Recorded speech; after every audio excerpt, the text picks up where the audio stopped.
Hey, my name is Dr. Sean Price, Clinical Coordinator here at the Fix in Fort Walton.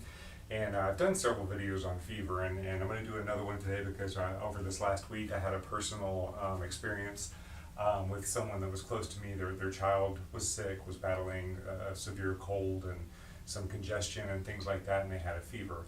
And of course, they did what is typically thought that you should do. They were giving him acetaminophen and giving him ibuprofen to reduce the fever so that he would feel better. And we are, as a society, we have messed up our perception of what our body is meant to do. We think that health means that we have an absence of symptoms. We think that health means simply an absence of symptoms or infirmity. And the truth of the matter is, health means 100% function.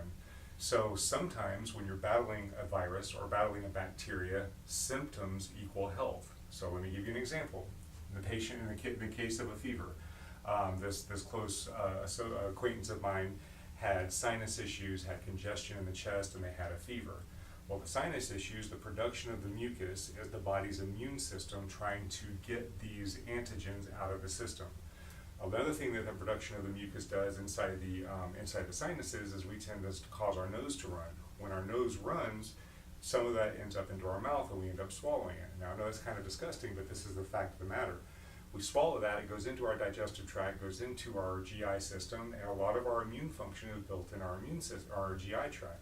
So we take this mucus, or this buildup of mucus, it contains the antigen, gets into our digestive tract, that helps our immune system develop these antibodies, and that helps us fight it. Also, we're cleansing out the sinuses and clearing out the pathways. The coughing that we experience, that's expected, it's an expectorant. It's getting this stuff out of our lungs. The fever is a rise in the body temperature to allow the body to destroy the virus or the bacteria that's in our body. All of these things are functions of the immune system. All of these things are healthy functions.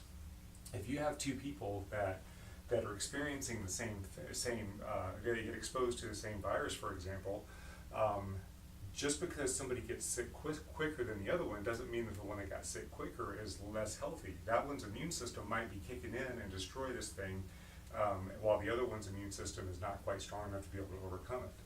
Now the opposite could be true. The person who doesn't get the symptoms, their immune system may be able to beat it without the symptoms. So you don't know what the true measure of health is. But what you have to do is you have to let the body run its course.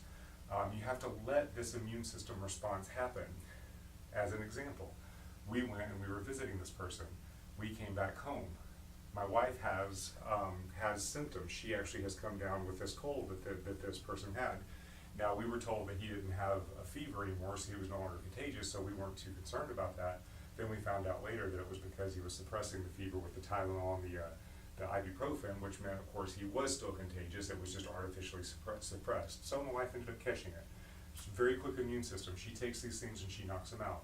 She's using proper supplementation, she's resting, and she's healing it, and she is not trying to knock down a fever. She is not trying to suppress the cough. She is not trying to suppress the mucus. We're adjusting her, we're boosting her immune system, and we're helping her to recover from this in a natural way.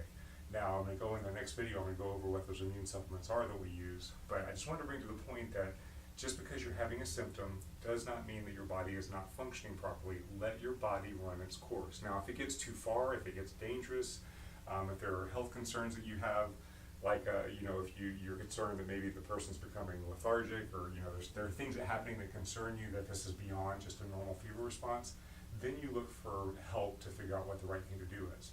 But let your body run its course. Let your immune system beat the things that it's trying to beat instead of suppressing the immune system just to make yourself feel better.